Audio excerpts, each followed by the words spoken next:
Are you still a little puzzled by what they mean by the rule of thirds? Well, I'm going to show exactly what this is when using your iPhone camera to take photos or videos. Coming up.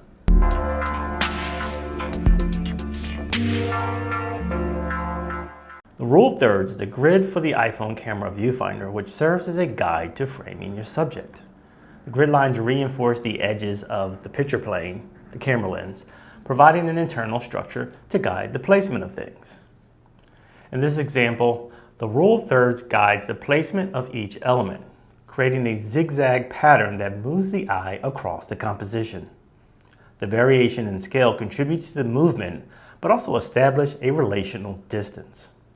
While the grid helps to establish spatial relationships, the intersection of the vertical and horizontal lines at the center function as focal points to anchor the viewer's attention.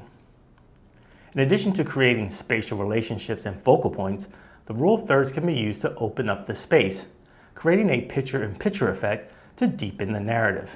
You can also use this approach to isolate specific content for more serene and contemplative subject matter.